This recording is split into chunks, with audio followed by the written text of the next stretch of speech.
to another beautiful morning on our small little micro farm. Hooray!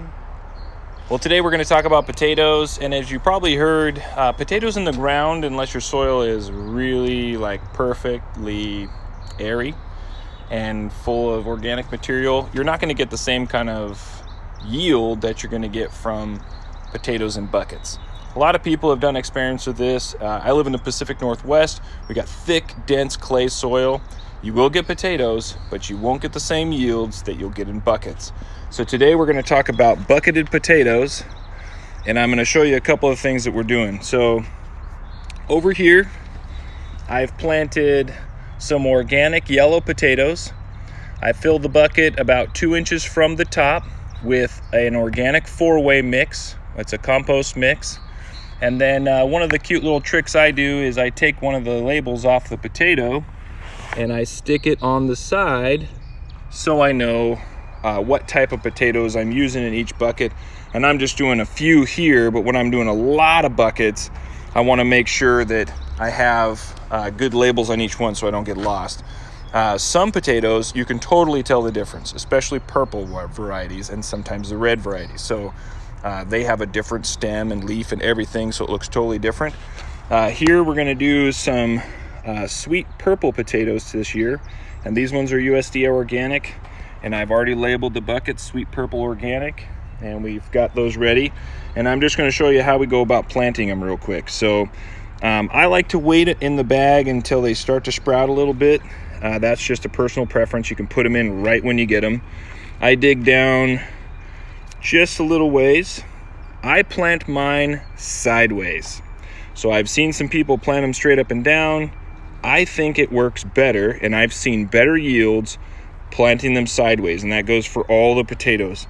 And I usually put about 2 potatoes per bucket.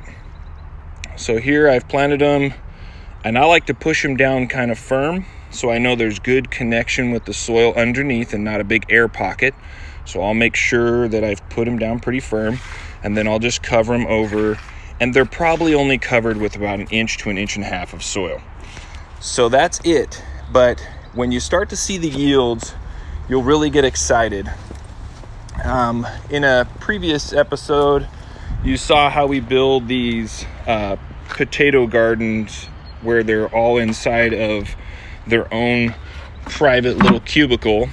Then you can grow at a sideways advantage point pointing toward the southeast, and the potatoes don't care how they're growing. They can grow completely on their side, no problem. You'll have to rotate them a little bit, but here's another good example. Here's a potato we have going here. This is a red variety, and this is just doing amazing. So this soil is really making it happen. We have some more over here in this other area and a few more in some other spots. But anyway, they're going to do great. Just plant them on their side, and I've noticed that's the most yield that I've got so far, doing it all different ways. Well, there's only 2 ways that I've known how to do it, but plant them side. And I only put 2 potatoes per pot. So potatoes, you're pretty much guaranteed. How I know they're guaranteed is I see them sprouting already before I start to plant them. And I just do that as a habit. You don't have to do that. But to ensure that you get at least something going on at each pot, I always plant 2. And 2 potatoes per pot is enough to fill the whole pot with potatoes. And you'll really be surprised at your yields. You'll get an average of 10 to 15 potatoes per pot if you're using a good soil and maintaining the right amount of watering. And we'll go into that later. The watering is really important, but it's not so crazy that you wouldn't be able to get it right the first time. So anyway, check in next time and we'll talk some more about some plants, and maybe Camo will make an appearance. Camo, are you going to jump up there? What you doing, girl? You want to see what I'm up to? Yeah? Camo? Is your Camo kitty? Yeah, she's such a sweetheart. Don't poop in there. All right, tune in next time.